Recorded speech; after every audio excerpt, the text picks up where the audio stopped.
Hello, everyone. Hi, Hello, hi, hello. hi. Hey, everybody. Beautiful Wednesday. Ben, where are you located? What time zone? I am in Eastern Time, That's what I Chapel thought. Hill, North Carolina. Yeah. I think we're basically representing all the time zones because we We got are. West Coast, Central, East Coast. I'm sure Mountain Time Yeah. or one We of got to get those. Mountain Time in there. Yeah. I was just thinking that. Ben, is this your real office? It's so nice. It It looks is. like one of those like mock Zoom backgrounds It's because funny. like I love it. There is. We just moved to this office, I don't know, a month or two ago. And yeah, there is a like stock Zoom background that looks just like this. It has that Well, it sort of at least has the beadboard like yeah, you have. exactly. Yeah. The So like it wood throws flat you. thing. Yeah. I get that question a lot. But no, it is actually my office. No, I thought the It looks same so thing. good. I literally thought the same thing. I thought it was what do you call it, like the mock one, and I was like, oh, Yeah. the green screen looks so good because it's not, how sometimes it kind of does like weird stuff Yeah. when people move around, but I was like, yours does not. Yeah. Well, welcome to the show, Ben. So, welcome everybody watching. We are here on a beautiful Wednesday. It's myself and Liz McIngvale. We are here representing Ask the Expert. So, today, we're so excited to have everybody here. First and foremost, the mission of the IOCF and the live streaming is to give you education and resources and community. And so there's going to be a chat box in whatever platform you're seeing us on, whether it's Facebook, whether it's Twitch, whether it's on the IOCF IOCF.org/live website. So please jump in. Let us know where you're from. We always like to see where people are joining us from, as well as like, who are you here to support? Are you a clinician? Are you a parent? Are you somebody with OCD? And just kind of let us know where you're from. Throughout the live stream, if you want to ask questions to all of us, please just put in the chat. You can ask a question either about what we're specifically talking about, or you can ask a question about just your personal experience and just anything that you would like to find out or to know. So please make sure to be interactive. This is so much better if you're joining us. So how are you doing, Liz? How's everything going? It's going, hanging in there. I feel like I am like we're all entering this busy season. And I was just telling my local coffee shop that I go to every day that I'm just like ready for the election to be over. I feel like election anxiety is just heightened for everybody right now, which I totally validate.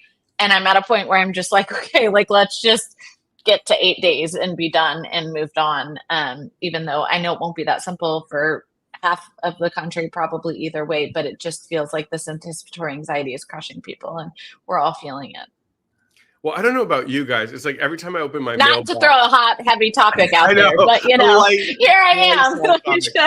Well, I don't know how you guys feel. It's like I keep opening my mailbox and it's like stacks of flyers. I keep getting texts, I keep getting emails, and I'm just like, regular emails, texts, and calls are getting missed because I got 14 from somebody asking for something. So I agree with you.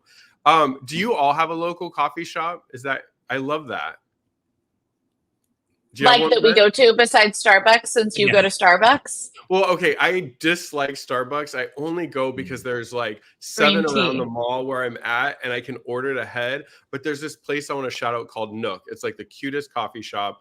And that's where I go if I have time. But I always love hearing that people have like a coffee shop and you like hang out with the people and talk with the people. Yeah, ours is a neighborhood local coffee shop that I love, called EQ. It's so good. And I feel, how like you feel like you're cheating on someone if you go somewhere else, like that's how loyal I am, that I feel guilty.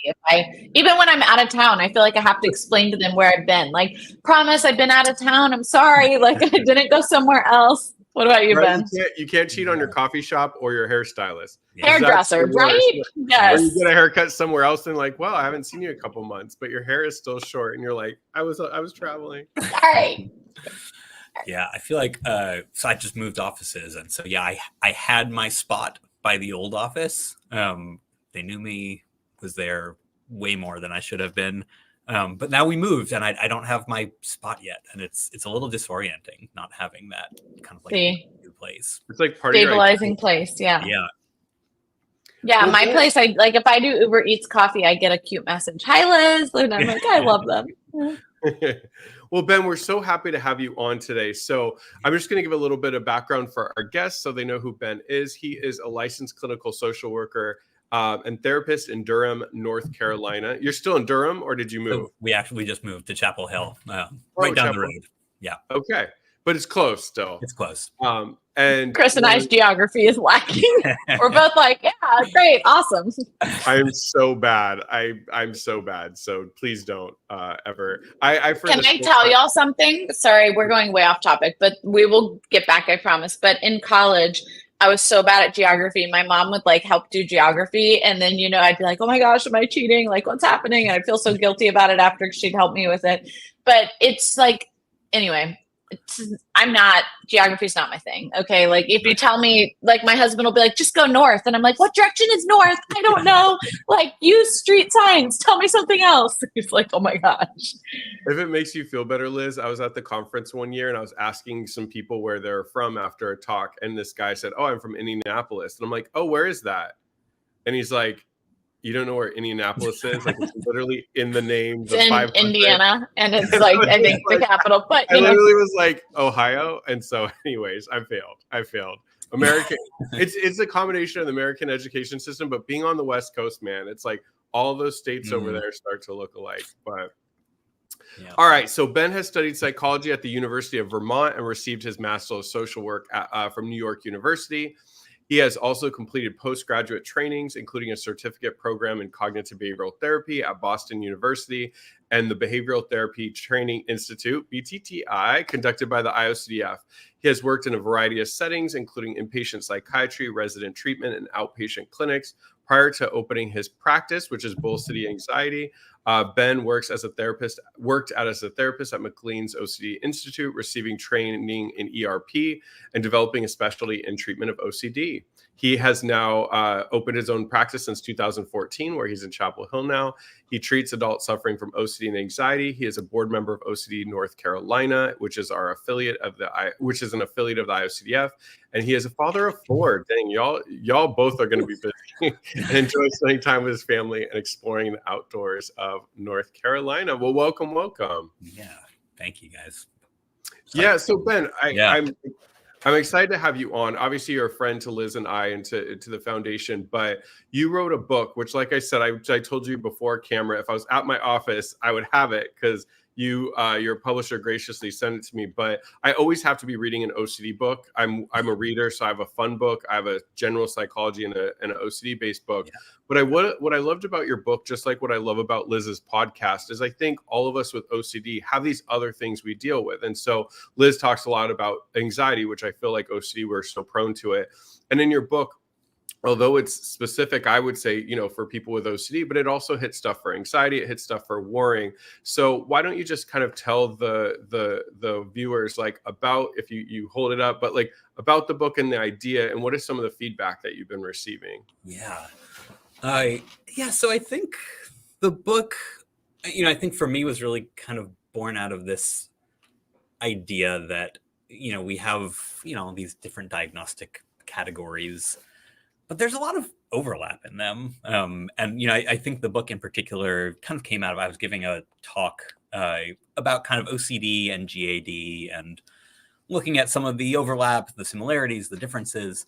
And then the publisher approached me to essentially write a book about that, which I then kind of expanded a little bit more. But so the way I always think about it, you mentioned I have 4 kids. So here's the anecdote I usually give is, so my kids, you feed them tortellini, for example, they're happy as clams. If you give them ravioli, is like an affront to their palate, right? Like, and same thing, right? Like if they're happy to eat spaghetti and meatballs, but you give them lasagna, they are pissed off.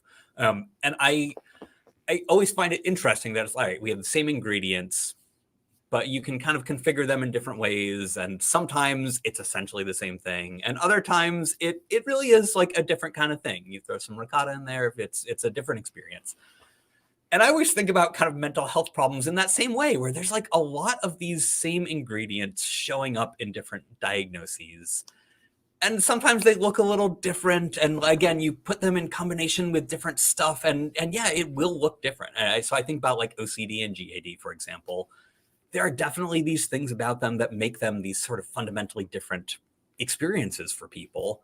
And yet there's a lot of these overlapping kind of mechanisms and processes that are involved.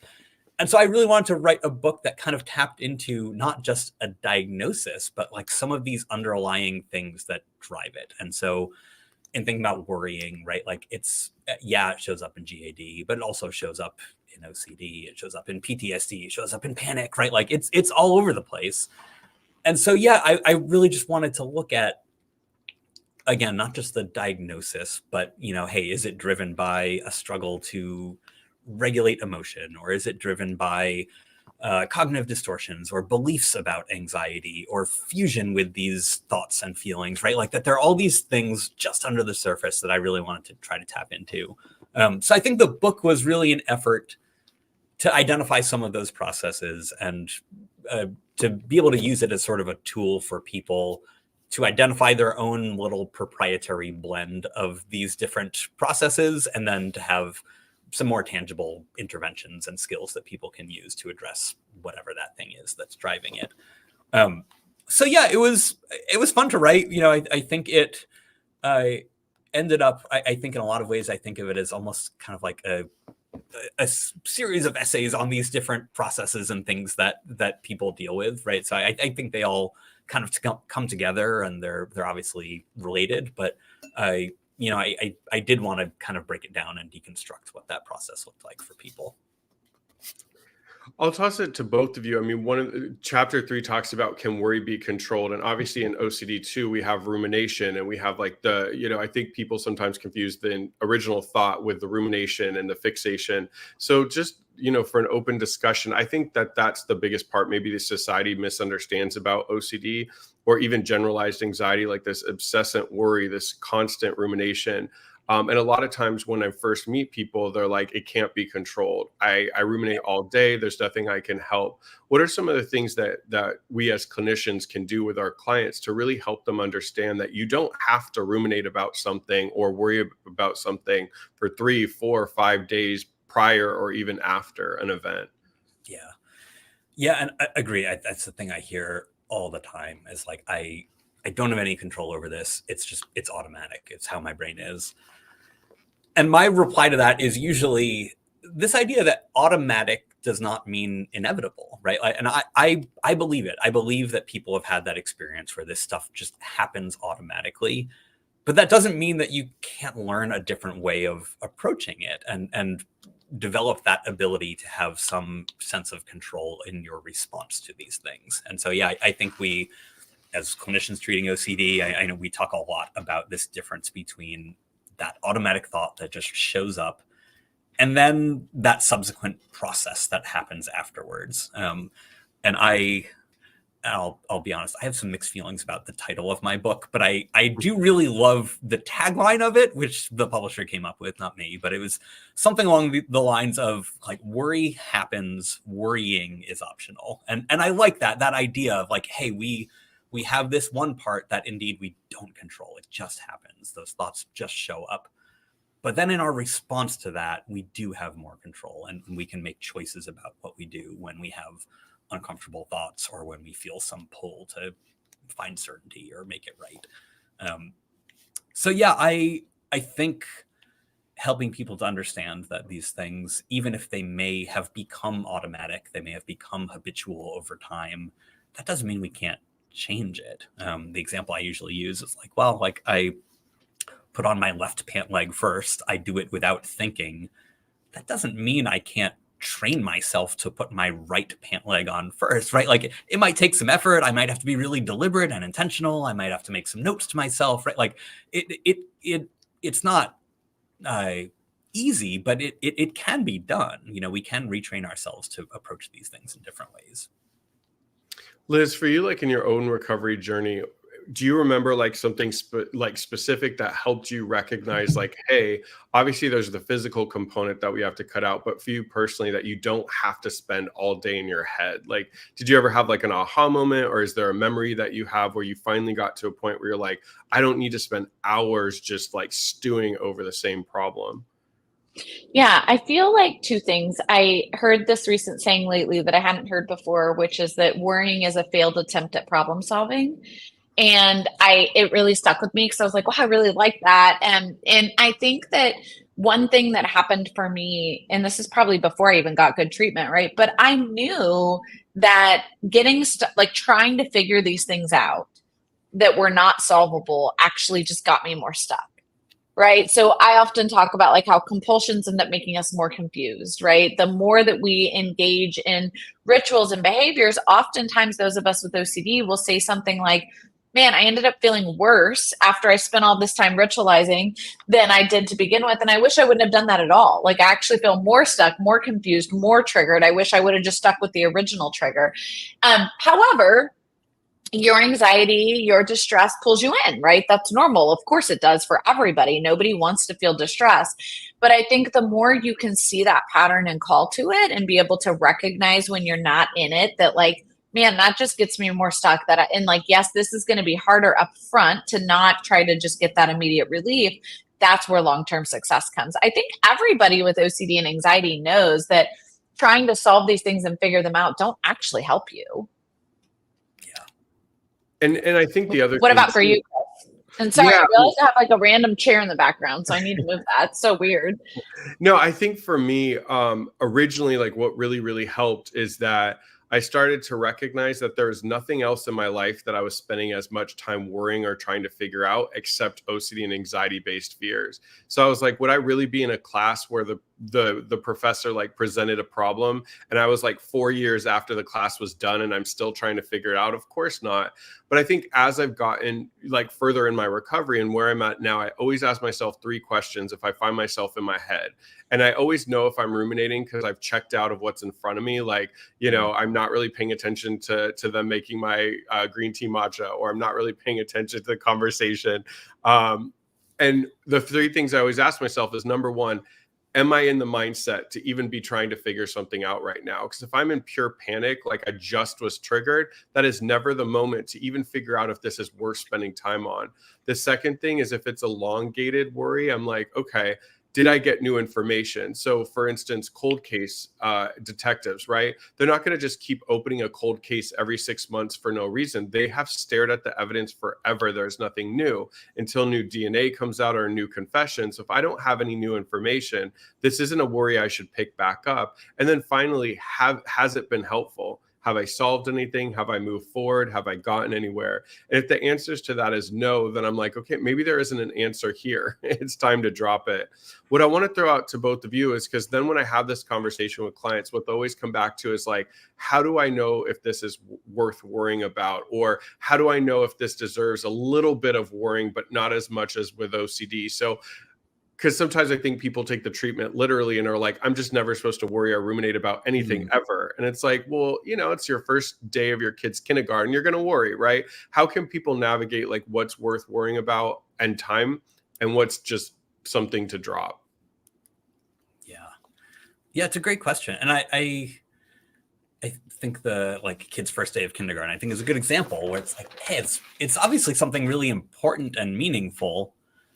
But that doesn't mean worrying is effective, right? Like it makes sense that you would care and you would feel concern and you might have doubts about how it's going to go, right? Like it makes sense that all of those thoughts are going to show up. But if you, as that parent, drop your kid off at kindergarten and sit in the car the whole time worrying, it's not going to change whether or not your kid's day goes well. That kid is going to have whatever day they have. It's going to go well or it's going to go poorly, right? Like your behavior isn't actually changing that outcome at all. And so I think for me, I think that's one of those questions that I'm always curious about. It's like, hey, by poring over this, by turning it over in your head, are you actually changing the outcome? Do you have any impact on what's going to happen? And if so, great. Like, hey, I'm all for action items. If there's something that you can do to make it better, please do it. Go for it. But if there's not, if it's just this kind of mental exercise where we're examining and re-examining, that's probably not going to be helpful.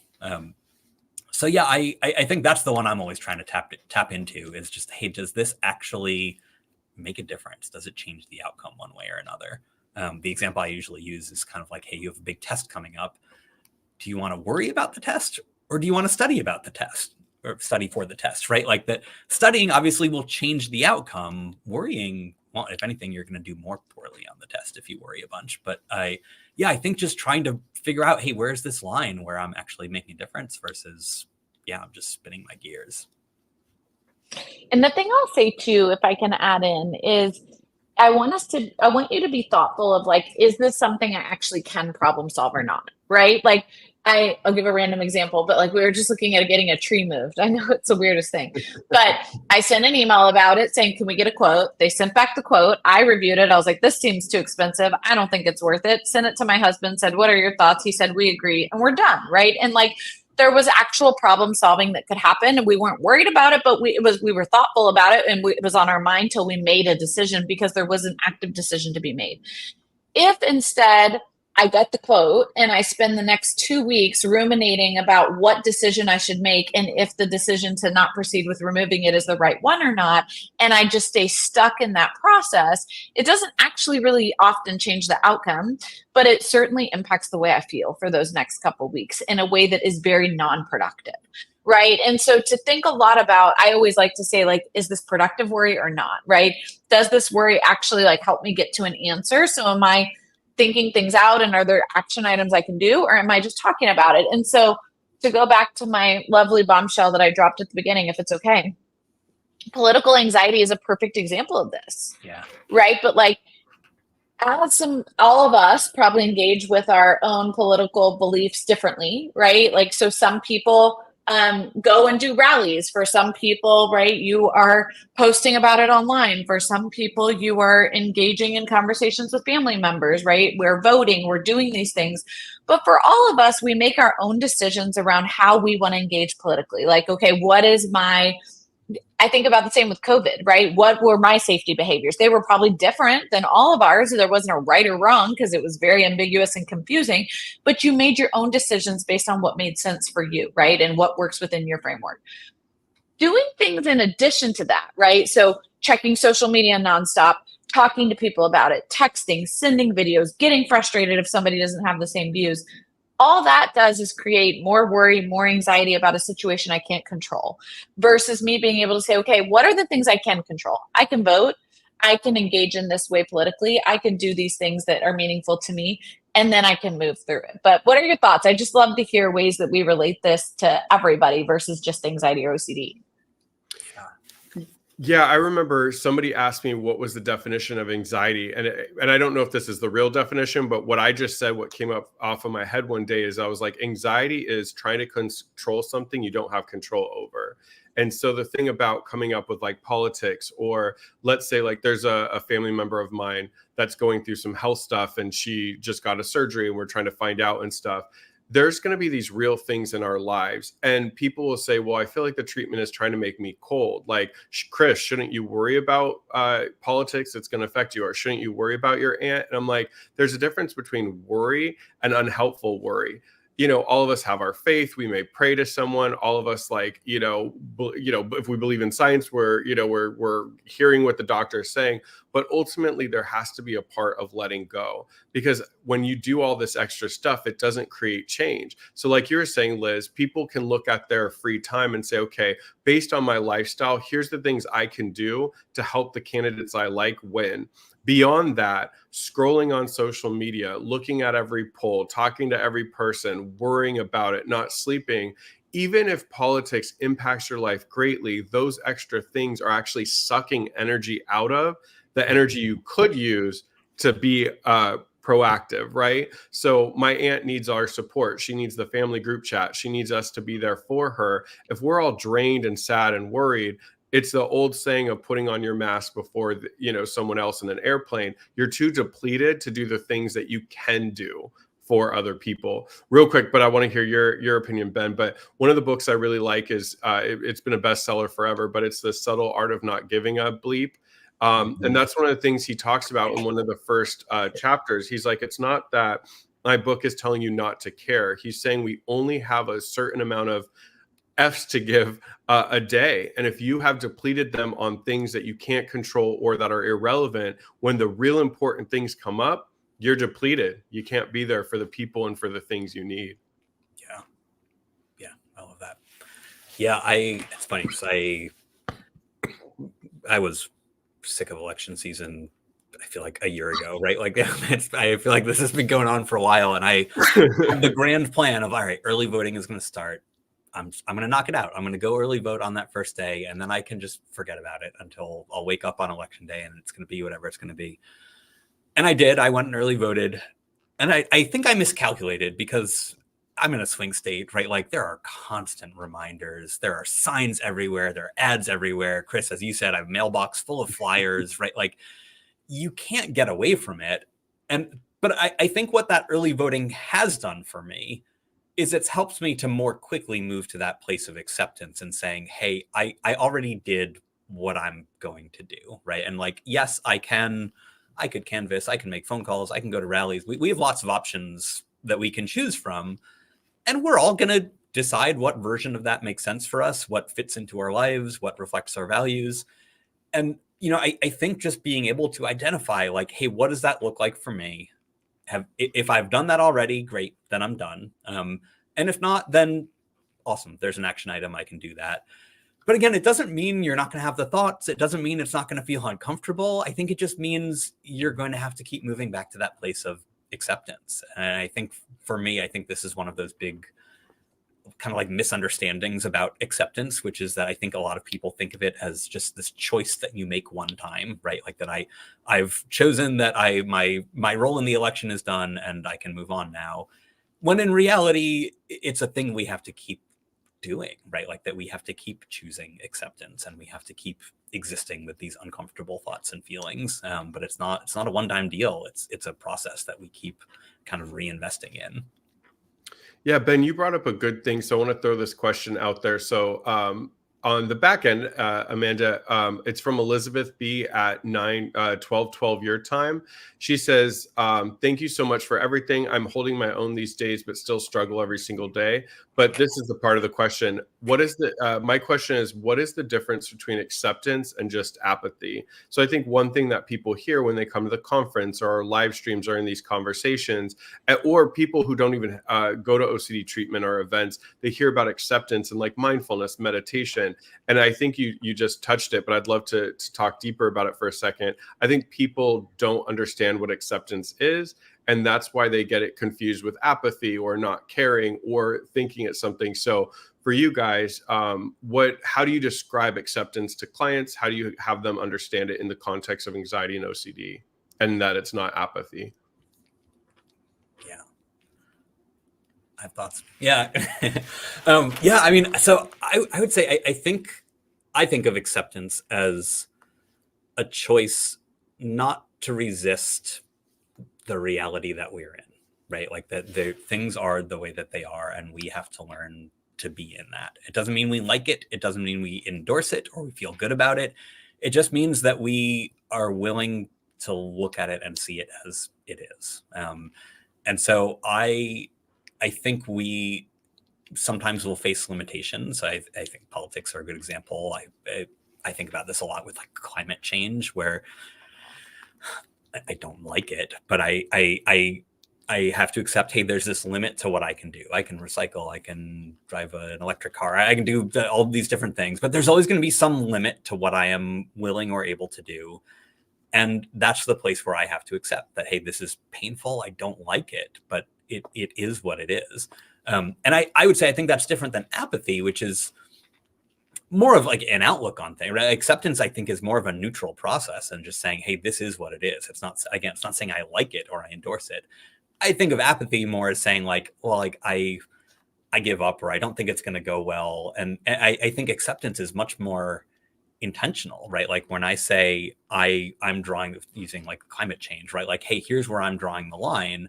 It's not saying I give up. It's saying like, hey, I've been thoughtful about what this looks like in my life. And I know what I'm willing and able to do. And I know the limitations of that. And even though it's painful, I see it for what it is. And I can make space for that experience. But yeah, I think it's not giving up per se. I think it's making these really intentional choices about our values and how we want to live a life that reflects those and where those kind of limits and boundaries are. Yeah. Liz, how do you describe, like for the clients that come to the residential, in Houston, like when they come in, obviously, you know, acceptance may come up. How do you describe it to people? Because I think the problem is, since OCD attacks what we care about, people are like, but if I accept, it means I like it, or, you know, those kind of comments. Yeah, we talk a lot about this, and I think we've done talks on this, Chris, which is that OCD treatment doesn't mean you need to accept your worst case fears as truth. So we're not asking you to accept that these things are going to happen and that it's true. And if we were, like, no one would sign up for it. But what we're asking you to do is be willing to accept the anxiety and uncertainty that everybody else accepts in their life, right? That everybody else accepts unknowingly, right? So when you get in a car, you are accepting uncertainty around lots of different things that can happen, but most of the time we're not thinking about it, right? We're just getting in the car and going somewhere. We're not thinking about all the risks and all the danger and all the potential that could come up. And the problem, though, is that for OCD, you are thinking about all those things, right? So it feels much scarier to accept this uncertainty. And in fact, people will even say things like, man, why should we make patients accept uncertainty other people don't accept? And it's like, well, no, we actually aren't asking them to do that. We're asking them to accept the same uncertainty that other people accept. The difference is they have to do it knowingly, and they have to do it kind of out loud, where a lot of individuals can do it in a more naive fashion, right? Because they're not thinking about it. But people with OCD, we're already thinking about these things. We're already worried about them. We're not saying, oh yeah, let's accept they're going to happen. We're saying, okay, can we tolerate and accept the fact that we're having this scary thought? We don't like it being there, but if we choose to not figure it out and move through it, it will go away. But the more we try to solve it and get stuck in this worry trap, the more we guarantee we're going to keep thinking about it, and it's going to keep ruining our life. And I always tell people too, just one thing to add on, because both of you covered it well, is I tell people that acceptance is a passive trait. Because I think my clients, especially the ones that are much more like, I want to get better, let's do this, I got to accept. I'm like, acceptance isn't really doing something. It's the art of not doing something. It's taking a passive choice. So when the OCD comes knocking on the door, or the anxiety comes knocking on the door, and it's like, do something, do something, do something, it's choosing to say, at this time, I'm actually choosing not to do something.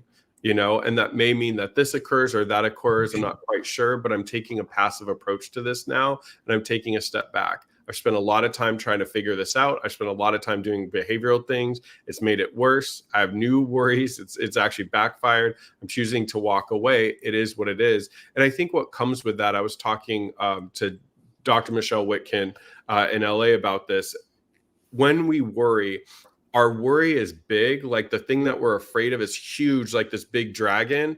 But what OCD and anxiety tells us is we're small, and we have a little toothpick, and we're supposed to try to like kill this big dragon with a toothpick, but we don't ever give ourselves credit. And that's one of the things that I'll explore with clients in the beginning who are very afraid. I'm like, let's talk about your strengths. What are some things in your life? They don't have to be about anxiety, OCD, that you've overcome. I was working with one woman who overcame cancer 3 times. And I'm like, you have all this worry, but you're talking about yourself like you're not capable. You've raised families, you have grandchildren, you've conquered, cancer 3 times. Like, you're strong. Let's start talking about that, because I think part of acceptance is also handing it off to our future self and saying, if something happens, because inevitably things happen, I trust that you'll be able to handle it, right? Yeah. But when we have OCD and anxiety, we become small and the world becomes big, and people feel hopeless. And then they're more likely to give into the compulsion. Yeah. I know that one thing I wanted to bring up this question, I'm always kind of fascinated about like the health ramifications of mental health. And there's a lot of like worrying and a lot of obsessing and stuff really does drain us, right? It impacts us. And one of the ways it affects us is sleeping. And so at 12:04, Dr. Newman Hassan asked, how do you improve sleep when you have insomnia caused by OCD and generalized anxiety disorder? So can you talk to me a little bit when you have clients that come in and say, look, like, the worrying, the obsessions, et cetera, are really impacting my sleep? What are some things that someone can do? Yeah. And I think that connection between OCD and anxiety and sleep is, I think it's really interesting. And I think these problems overlap a lot. A lot of folks with OCD and anxiety struggle in the evening. They're tired by the end of the day. Everything has kind of slowed down. There's just a lot of space. And I think people do tend to struggle with that. I would make a quick note to say that, I think while these things are related, I think we do always want to kind of assess for insomnia separate from OCD and anxiety. And there are some really good treatments for insomnia that are separate from treatment for OCD and anxiety. So CBT for insomnia, is a really effective treatment for insomnia. And so, yeah, I think we always want to kind of rule out these other separate sleep problems. But I think those places where people are having trouble sleeping and we can more directly connect it back to, hey, I am actively engaging in rumination, I'm doing mental compulsions, right? Like this is the thing keeping me up because I am poring over this stuff in my head and it's keeping me activated and awake. So I think this is the place where I think we have a little more room to kind of intervene.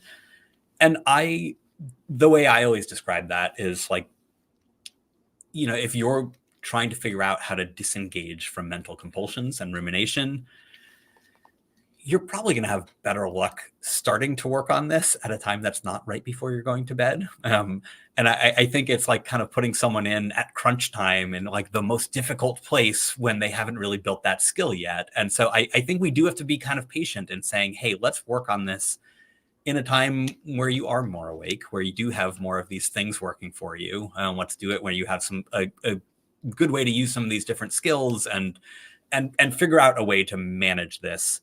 And then once you get better at that, yeah, let's use those same approaches as you're going to bed. But I think what I see a lot is people trying to force that sleep, really trying to get themselves to just be tired, and then it's backfiring. They're kind of shooting themselves in the foot. And so, yeah, I think we want to make sure that we're starting to work on this stuff during the day at a lower pressure time. But yeah, I think at the end of the day, the answer is really not any different than what we would do at any other time, right? Like that we need to build those skills to figure out how to disengage and to kind of disrupt that rumination. Did your sleep ever be impacted by OCD, Liz? For sure. Both getting to sleep because of triggers and then waking up with a trigger. Yeah, definitely. How about you, Chris? Yeah, I found what you were talking about, Ben, was most helpful is like practicing those tools during the day so that at night it didn't feel like, first light. I think also, an old fashioned script, like a narrative really helped me because I always found that my brain was good at staying on the surface level, that I would forget that there was a core fear. And so my therapist would have me like write a script and I would read it before bed. And even if it triggered me, the good part though is it went to an end. That's what I like about a script, is like it concludes. And then I was like, well, this conclusion isn't great. It's not something I love, but heck, at 11:45 at night is not the time to solve it. So I felt like, okay, this is triggering me. This is tomorrow's Chris's problem. So I think that really helped me, is kind of like just recognize that it's not the time. But I think practicing it during the day was the hardest part. We have a question from Ty at 1216, kind of about the topic of the election. So for someone with OCD who is also having election anxiety, how does one prepare for the results? Is it advisable to do exposure therapy for the result you don't want, or is that counterproductive? Yeah, it's a great question. I hate to dodge it, but I think it depends. That I think what I think we want to be intentional about is making sure that we're not just immersing ourselves in more rumination and more focus on things that are unhelpful. I would want to know the questions I would be asking her, like, yeah, how do you want to be engaging with this? That I think if you're consuming election coverage in a way that aligns with your life, it fits in, it's the amount of time that you want to be spending on it, I think that sounds great. I think we want to be mindful of adding more of this if it's not actually what aligns with your values, right? Like that. So I think if what fits for me is, I don't know, I check the news in the morning and see what's going on, and then I kind of leave it alone, then yeah, I think we want to try to stick to something closer to that. I really like, Chris, what you had said before, and I think this shows up in a lot of different OCD themes, and saying, hey, we are trusting in the future version of ourselves to manage whatever shows up. And so I think sometimes that if the fear is, hey, this election is not going to go the way that I want it to, I don't know if I'm going to be able to handle that. I think we want to do a certain amount of trusting in ourselves. And I think we have this question of like, hey, would additional preparation, would that be helpful or would that be compulsive? And I think that's really a question for that individual. You know, is this functioning to reduce anxiety, or is this something that would be a more reasonable preparation? So yeah, I don't think there's any one answer to it, but I think anytime we're doing exposure, I think we want to be really clear on, hey, what is that core fear? What are the compulsions coming along with it? And so if we're doing exposure, we want to be really clear that the response is eliminating those compulsions. So if watching the news is a compulsion for you, then yeah, that's probably not the exposure. You know, that I think if we're doing that, we're going to say, hey, let's watch the news. Let's be mindful of those efforts to try to prepare or to try to predict what's going to happen, or right like that. I think we have to be really clear on what's the part of this that would be compulsive, and then we have to focus on that response prevention. Otherwise, we're just going to be immersed in something that's unhelpful. And again, I think that goes for any exposure, right? Like you have to get super clear on what the response prevention would be. Otherwise, exposure isn't helpful, right? Like it's just immersing yourself in more distress without any kind of corrective part of it. I also think you talk about this in your book in chapter 4, which I totally love, is like focusing on the process and not the content. And I think we can take Ty's question and replace election with like a loved one going to surgery, or not knowing like what's going on with your job or other things like that. And if your reaction to these things is pure avoidance, like I can't even think about it, it causes me stress, that's when we ask you to do an exposure, because you can't function like that. I always try to tell a client, like, the OCD has encapsulated this event, but do you notice how other events throughout your life are going to have this? And if your way of handling it because of OCD and anxiety is to always like tune it out, or the other extreme, like you were talking about, like read up and research, those are two extremes and they're never going to be healthy. We all know that, you know, whether it's this election or a family member going through surgery, or finding out if you made a team or not, right? If somebody's watching this and they're in college and they tried out for a team and they're waiting to hear, we know that it's going to go either the way that we'd like or the way that we're not. And I think with OCD and anxiety, we try so hard to pretend that the bad, the outcome we don't want won't happen, and we ignore it. And then we are not prepared, and then it becomes a mess. And so I think what the treatment is saying is not that like, the person you don't want to win will win the election and your life is over. Your family member is going to die. You're never going to make sports teams. It was like Liz was saying, we're not teaching you to accept worst case scenario, but what we're saying is like, I may not make the team. And if I don't make the team, what is my next step? I'll figure it out then. It hasn't happened yet. And then let's say it happens, the person doesn't make the team. It's like, okay, I can either decide like, hey, I don't want to go through that again, or I do, and I'm going to get a trainer and I'm going to work harder and try it again next year. So things will come up for all of us. And I think it goes back to that. I feel like OCD tells all of us that we just can't handle hard things. And it's like, but we can. Yeah. Liz, I was going to tell you. Sorry, y'all, our internet went out. Talk about worry in the middle of the webinar. I was like, what just happened? So I'm on hotspot. So maybe a little bit spotty anyways, but I couldn't agree more. I was saying Eric wrote McIngvale Trondsen 2024. So if we win, I'm the vice president. So yeah, because we don't have enough on our plate. I feel like we're really bored in life, so we should do politics. That feels exciting. Not that would be triggering for either of us to deal with that world of backlash. Yeah. Liz, I'm going to toss this question to you. It's from Elizabeth at 1216. What does acceptance for contamination look like? Yeah. So again, it's twofold. Number one, we need to be doing active ERP. We're not doing just acceptance work. We're doing ERP work as well when we're talking about OCD treatment. And then we're integrating acceptance in. And so again, what it's about is accepting the feelings, the distress that are there. I call it like leaving space for them. Some people use an ACT analogy of like, we'll go this way, I guess, putting it on a shelf, right? But like being able to say, okay, I just touched that doorknob. I'm super triggered that blah, blah, blah might happen. And I'm going to put that there, like let that thought be there and choose to not do anything about it and move forward anyways. So we're accepting the thought being there, but it doesn't mean we're accepting the fear as truth, right? So we're not having to say, like, we're not saying things like, oh yeah, I'm probably going to get HIV. I'm probably going to die because of this. I'm probably never going to be this. Like that isn't needed, right? That's the part of ERP that some clinicians do, but that actually isn't what you need to do to get better. Instead, it's about being able to say, man, I'm having all these fears about bloodborne illnesses. I'm really triggered that by touching that doorknob, I might have been exposed to one. I'm going to choose not to figure that out. I'm going to choose to let that thought be there, accept the presence of the thought, and move on anyways, right? So kind of put that thought on the shelf, let it be there, and commit to leaving it unsolved, commit to not answering it, and move forward and move through it. Yeah. I think the one thing most of us really struggle with that we try to pretend that we don't is a lot of OCD treatment is actually just about accepting the distress. You know, and I say that because I know for myself for years, I was like, that's not true. Like, I'm more distressed than other people. I have a ton of anxiety. Like, I'm not intolerant of anxiety. Like, I always feel anxious. Like, I can tolerate so much anxiety. But it's actually like, but can I? Like, really, if you think about it, the reason I was always compelled to do a ritual or to try to figure things out is because I didn't want to feel uncomfortable. I didn't want to feel that anxiety, which again, nobody wants to feel. So most people aren't having. Did you lose me? You're back. We heard everything. Chris, okay, good. You just lost me for a second. But what about you? Like, how did this come up for you? And when people ask you about like the integration of acceptance and ERP, how do you define and describe it?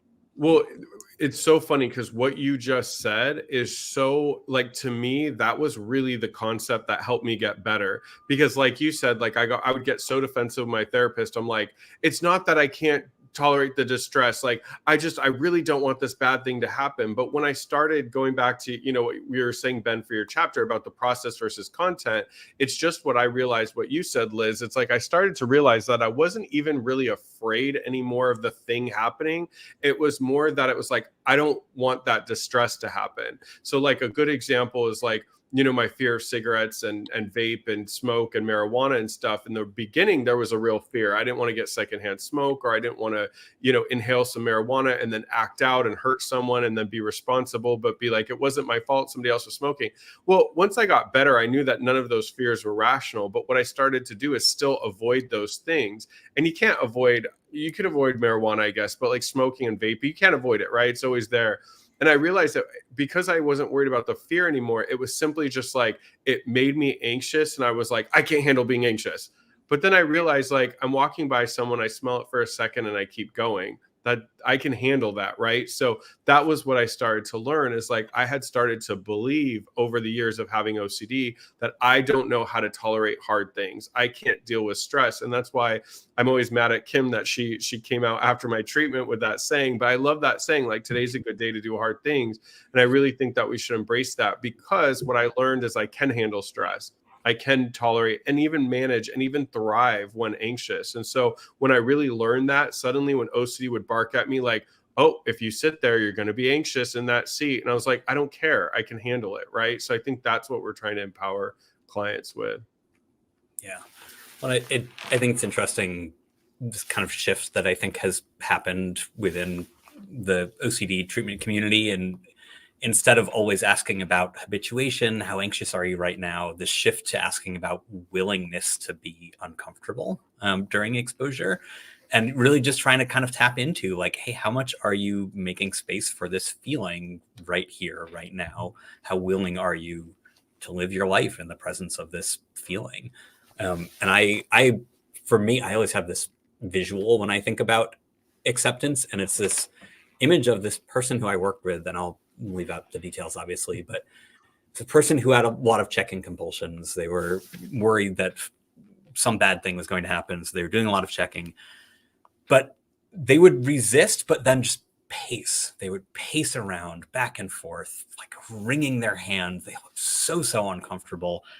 And I always think about that person as sort of like the opposite of acceptance, right? Like they were resisting the compulsions. They weren't checking, but acceptance would have looked like they just carried on, right? Like they went and lived their lives. They were willing to have that discomfort while continuing to go about their life and do the things that they needed to do. And, you know, I think sometimes, you know, obviously it is really important that we do get that resisting of compulsions.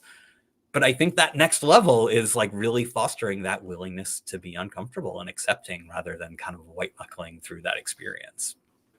Well, you and Callie talk about that in some of the first episodes, Liz, about like we've kind of become, and I think sometimes some clinicians do this, but I think even some parents do this in society, is like everybody wants to try to de-anxiety their lives, right? But what it usually ends up with is a lot of isolation, right? Like, I don't want to go to the store. I hate parking. It's busy. I'm going to, DoorDash everything. Or I don't want to walk in. I'm going to go through the drive-through because I hate like being in line and I'm anxious with that. Or I don't like speaking in front of a class, so I'm going to take an online class. Like, I think a lot of people are always looking for outs, but the problem is, what is that bigger story that you're telling yourself is that I can't handle being stressful? And I think that was what John Grayson always talks about. People that go through OCD treatment are stronger than others. And I think that was one of the strengths I gained from fighting OCD is like, I'm not going to run from anxiety anymore, because anxiety is typically just means that I'm out of my comfort zone. And once I face it, I'm going to love that I faced it and be happy anyways. And it's like collecting another badge of honor. So I think it's just that idea that we can't run and be scared of anxiety. Often it's just, we're doing something new, and that's a good sign. I wanted to toss this question out. Kelly Von Arks on LinkedIn asked, it's a little bit longer, so I'll summarize the question. So basically, she is really stressed right now. She has OCD and anxiety and is having panic attacks. And the reason is she got a master's degree. She feels like she hasn't learned anything that's helping her get a job, and there's some financial stress. So she's finding herself really stressed out about not finding a job. And so right now she's having the intrusive thought that she's not good enough and she'll never find a job. So that was from Kelly at 12:18. So let's say somebody's a new grad, they haven't been able to find a job, and they're starting to get those thoughts. I'm not good enough. I'm never going to find a job. How can someone address that so that they're not stuck? And I'll let you take it, but I'll just add in that just to remember that any job is better than no job. And it's important to just kind of start making some decisions and narrowing down, right? The more broad we keep things, the harder it is versus the more specific. So I'm going to apply to 3 jobs a week. I'm going to hire this coach who's going to help me guide. I'm going to look at a recruiter, right? Making some decisions that can force you to have to make smaller decisions along the process versus this broad undertaking that feels so overwhelming of having to find a job, and then most people putting pressure that I need to find the right job that's going to be for my whole career, when most of us know like careers shift and change all the time. Yeah. Yep. One, and I would add there that like I see a similar thing show up a lot with like relationships, of that question, hey, am I ever going to find a partner? Am I going to find the thing that I'm looking for? And I think we can so quickly get stuck in like the procedures of that, of like, oh yeah, like, I don't know, like you need to work on your resume, or you need to get on the dating app, and I think what is actually really painful about this is we don't get to know these things. And again, I think I would love to be the voice of optimism, saying like, yeah, it's going to work out. You're going to find the job. You're going to find the partner. And I think that's probably true. But I think really the painful thing is like, we don't actually get to know the future and what that holds. And I think we do have to allow for a certain amount of, hey, like it is really hard to have stuff that's important to you and that really matters, and to have that in doubt, to not know that it's all going to work out. And I think as much as we all want to know that it's all going to work out, we can't have that. All we can do, as you said, Liz, right? Like all we can do is figure out how we work towards that, how we do our part to try to make it happen. But that's what's in our power. We don't get to control that outcome. We just get to control what we put into it and how we work at it. But it's painful not knowing this stuff sometimes. Yeah. Last question that we'll get to today, and I'll save the rest, but it's Stasia asked at 12:24, what do you do, or what is their approach when your action is actually avoiding something? So let's say somebody is consistently avoiding triggers. What would be the guidance and treatment? Happy to hop in first. Remember that avoidance feeds the same exact role as compulsions, right? In fact, I always say I'd kind of rather someone be doing compulsions and still engaging in activities than totally avoiding, because now I have to get you to re-engage, which you've started to convince yourself you don't need to do. But avoidance feeds a cycle. It sends the message to your brain that I can't tolerate this. I can't do hard things. I can't manage this. And so the message we need to be sending broadly and all the time and consistently is, I can do this. I can handle hard things. And we need to be pushing ourselves to do so. Yep.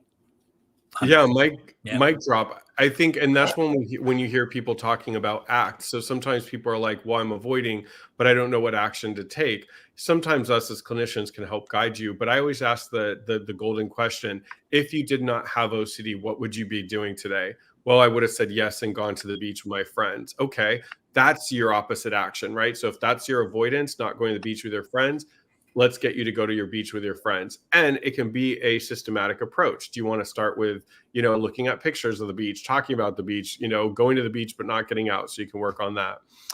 We got some sweet messages from Marnie Jacob and from Patrick McGrath, who said hi to all of us. So I just wanted to shout out all of our community that is watching it. We didn't get to all the questions, but we're at time. So I do want to thank everybody that had questions. One thing that Liz and I always do, I will copy and paste all those questions to our question sheets. And then when it's just Liz and I and we have more time, we will answer those questions. So if you ask a question, trust that I'm putting it on that sheet and come to a future Ask the Experts and we'll answer that. Ben, we're going to give you the first closing word. Anything that, a message from your book or a message about worrying or anxiety that you want to leave everyone today that you can help, that can help them get through their day. Yeah. Yeah, it's a tough one. I guess what I would say is the thing that I hear a lot, I think with OCD, with worrying, is that like just stop thing, right? Like, and I always want to make this distinction that, so even though we are saying, hey, here's a thing that you have control over, you can have an impact on how this goes, that doesn't mean it's simple or easy or that there's like a quick solution to it. And so, yeah, I think just being able to hold onto those two things at the same time of like, hey, you do have this power to have an impact and to change these behaviors. That doesn't mean it's simple or that it's not going to take a lot of work. But yeah, I think that's where I would leave it. Yeah. I'll say my final word. I loved this conversation today about worrying, about anxiety, about acceptance. But what I want people to hear, because this is the question I always get, we are not telling you to not care. We're not telling you to convince yourself that you will start a fire in your neighborhood. All we're saying is that difficult moments come up, anxious moments come up. We have to learn when we have to let go and just tolerate that certain things are out of our control. And finally, you are stronger than you think you are. I think all of us have gotten this message from OCD over the years that we're small and we're weak and we're not. So have some trust in yourself. Liz, what would you like to leave everybody with? Yeah, hope and hope are always available. And with the right treatment and help, yes, it's scarier up front, but the outcomes are incredible. And just remember that worrying, trying to solve, compulsing, it makes us more confused. It keeps us stuck.